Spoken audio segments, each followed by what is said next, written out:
kembali lagi bersama kami dalam acara menjawab ayat Alkitab yang sering diputarbalikan. Bersama saya Anderson, dan di samping saya ada Gembala Kurnia sebagai narasumber kita. Bagi Bapak Ibu yang saat ini mungkin belum subscribe channel ini, untuk mensubscribe-nya, agar Bapak Ibu tidak ketinggalan video-video kami selanjutnya. Dan juga jangan lupa juga untuk menyalakan lonceng notifikasinya agar video-video yang kami share dapat Anda ketahui. Dan saat ini kita akan membahas dari Matius pasal yang ke-10 ayat yang ke-5 sampai ayatnya yang ke-7. Saya akan membaca untuk kita. Kedua-belas murid itu diutus oleh Yesus dan ia berpesan kepada mereka, janganlah kamu menyimpan pejalan bangsa lain atau masuk ke dalam kota orang Samaria, melainkan pergilah kepada domba-domba yang hilang dari umat Israel. Pergilah dan beritakanlah kerajaan sorga sudah dekat. Nah, melalui ayat ini ada yang berpikir bahwa Yesus itu bukan Tuhan, tetapi Nabi saja. Dan Nabi yang dikhususkan untuk bangsa Israel saja. Begitu. Ini bagaimana Gembala Kurnia? Ya, baik ya Saudara Anderson dan pemirsa dari Kebenaran Channel. Ya, memang dari ayat yang sudah dibaca tadi, Matius pasal 10 ayat 5 sampai yang ke-7, bahwa ada yang berpikir Yesus itu bukan Tuhan, melainkan hanya Nabi untuk bangsa Israel. Jadi makanya dia mengutus murid-muridnya hanya untuk memberitakan, mencari yang domba-domba yang hilang dari umat Israel saja. Apakah demikian? Ya, tentu saja tidak. Ya. Jadi kita harus mengerti, ya, nomor satu kita mengerti program Allah untuk bangsa Israel yang Tuhan nyatakan kepada Nabi Daniel. Coba kita melihat dulu, ya. Di Daniel pasal 9 ayat 24 sampai 27 boleh dibaca. Daniel pasal 9 ayat yang ke-24 sampai yang ke-27, demikian firman Tuhan.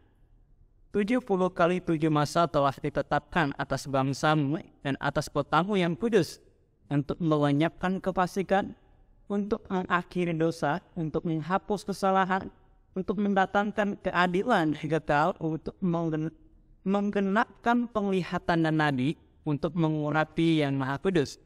Maka ketahuilah dan pahamilah dari saat firman itu keluar, yakni bahwa Yerusalem akan dipulihkan dan dibangun kembali sampai pada kedatangan seorang yang diurapi, seorang raja. Ada 7 kali 7 masa dan 42 kali 7 masa lamanya kota itu akan dibangun kembali dan dengan tanah lapang dan paritnya. Tetapi di tengah-tengah kesulitan, sesudah ke-62 kali 7 masa itu akan disingkirkan seorang yang telah diurapi, padahal tidak ada salahnya apa-apa. Maka datanglah rakyat seorang raja memusnahkan kota dan tempat kudus itu. Tetapi raja itu akan menemui ajalnya dalam air bah. Dan sampai pada akhir zaman akan ada peperangan dan pemusnahan seperti yang telah ditetapkan.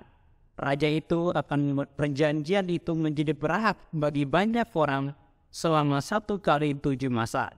Pada pertengahan 7 masa itu, ia akan menghentikan korban sembelihan dan korban santapan. Dan di atas sayap kekejian akan datang yang membinasakan sampai pemusnahan yang telah ditetapkan menimpa yang membinasakan itu. Ya, jadi di dalam nubuatan yang dituliskan oleh Daniel ini dikatakan ada 70 kali 7 masa ditetapkan untuk bangsa Israel. Mengapa? Karena posisi Daniel ini adalah ketika bangsa Israel sedang di dalam pembuangan, dan sesuai dengan nubuatan Yeremia bahwa mereka akan dibuang di Babel hanya 70 tahun, dan ayat ini Daniel pasal 9 ini mendekati berakhirnya 70 tahun itu. Maka Daniel bertanya, kapan pemulihan untuk Israel?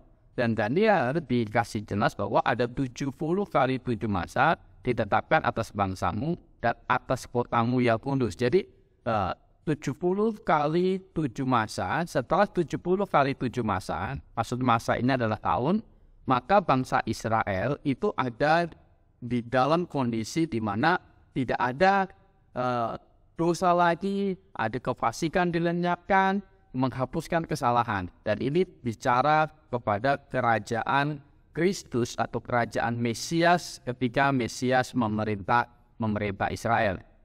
Daniel mengerti ini, mengapa? Karena kepada Daud dijanjikan bahwa tahta dan kerajaan Daud itu tidak akan berkesudahan.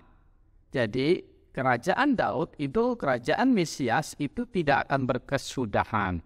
Nanti akan ada Mesias yang akan datang yang akan memerintah melanjutkan tahta Daud.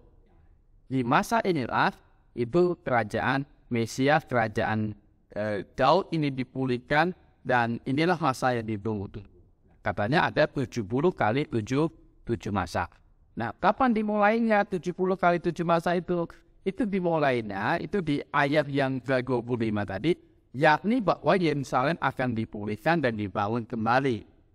Dan Yerusalem akan dipulihkan dan dibangun kembali itu ketika kedatangan dari pembuangan yang dipimpin oleh Nehemia. Itu di tahun 444 sebelum Masehi. Nah, disitulah mulai pembangunan Yerusalem. Tembok Yerusalem mulai dibangun, dan setiap hitungan 70 kali 7 masa ini akan dimulai. Dan dikatakan setelah 70 kali 7 masa dan 62 kali 7 masa, berarti 69 kali 7 masa, itu Mesias yang tidak ada salah apa-apa itu disingkirkan. Nah, ini bicara tentang penderitaan penyaliban Tuhan Yesus, dan itu sudah digenapi. Maka ketika Tuhan Yesus berkata kepada murid-muridnya bahwa harus digenapi segala yang tertulis tentang aku di kitab Musa, kitab Nabi, dan kitab Ketubit. Dan tentang penderitaannya, dan Daniel sudah menuliskan bahwa Mesias yang tidak punya salah apa-apa itu akan disingkirkan. Nah, setelah Mesias yang tidak punya salah apa-apa itu disingkirkan, maka akan ada masa yang 1 kali 7 tahun saja. 7 tahun saja, di mana masa 1 kali 7 ini ada antikristus yang akan memerintah. Dikatakan di sini, katanya raja itu akan membuat perjanjian itu menjadi berat bagi banyak orang selama 1 kali 7 masa di ayat 27. Pada pertengahan 7 masa itu, ia akan menghentikan korban sembelihan. Nah, Tuhan Yesus ini juga sudah memperingatkan masa ini bahwa nanti kalau kamu melihat pembinasa keji duduk di bait Allah, hati-hati gitu. Jangan yang di Yudea itu jangan ambil barang, tapi segera berlari-lari. Mengapa? Karena sebelum kamu katanya mengunjungi tanah di Palestina itu, kota-kota di sana, maka Tuhan akan datang kembali. Nah, datang kembali itu bicara menyelesaikan setelah masa 1 kali 7 antikristus selesai. Maka kedatangan setelah masa antikristus selesai, maka Tuhan, kerajaan Mesias itu didirikan. Jadi kedatangan Yesus Kristus sebenarnya dia datang pertama untuk disalibkan, dan nanti akan datang ada gap waktu 7 tahun, baru kemudian akan memerintah kembali menjadi raja yang melanjutkan tahta Daud. Begitu. Nah, kedatangan Tuhan Yesus yang dibicarakan di dalam yang dibicarakan di Matius pasal 10 tadi, bahwa kenapa Tuhan Yesus berkata bahwa kepada murid-muridnya itu jangan pergi kepada bangsa-bangsa lain, tetapi cari domba yang hilang dari Israel. Mengapa? Karena akan mewujudkan program pertama ini, bahwa apa? Setelah Yesus nanti mati di atas kayu salib, kemudian, ya kan, dia akan memerintah 7 tahun kemudian untuk mendirikan kerajaan bagi Israel. Dan murid-murid nanti kalau mereka Israel menerima Yesus sebagai Mesias, sebagai Raja mereka, maka masa antikristus itu setelah Yesus disalib, maka masa antikristus itu akan berlanjut. Ini programnya seperti ini. Maka plan pertama, Tuhan Yesus berkata kepada murid-muridnya, cari domba yang hilang dari antara orang Israel, jangan pergi ke tempat-tempat lain. Begitu. Nah, jadi kematian Tuhan Yesus tentu bukan hanya untuk orang Israel. Kematian Tuhan Yesus itu untuk semua orang di dunia. Dan itu memang ditujukan, itu harus terjadi kedatangan yang dia harus menderita, karena tujuan pertama, selain Yesus harus menjadi Raja Israel, dia juga harus menjadi penebus dosa untuk dosa manusia. Tetapi bangsa Israel menolak dia sebagai Raja. Maka program untuk kerajaan Daud itu dialihkan terlebih dahulu. Dan kita juga yang kedua, kita harus mengerti program Tuhan selanjutnya setelah bangsa Israel menolak Tuhan Yesus sebagai Mesias mereka, maka Tuhan itu membangun jemaat, mendirikan jemaat. Jadi berkata kepada Petrus, dibaca Matius 16 ayat 18. Matius pasal 16 ayat yang ke-18. Ataupun berkata kepada engkau adalah Petrus, dan di atas batu karang ini aku akan mendirikan jemaatku, dan alam maut tidak akan menguasainya. Ya, jadi setelah Israel menolak Yesus sebagai Mesias, maka Tuhan membuat program lain bahwa dia akan membangun jemaatku. Dan dia berkata kepada Petrus, aku akan mendirikan jemaatku dan alam maut tidak akan menguasainya. Itu setelah apa? Setelah Tuhan Yesus bertanya kepada murid-muridnya, menurut orang siapakah aku ini? Dan Petrus menjawab, engkau adalah Mesias, anak Allah.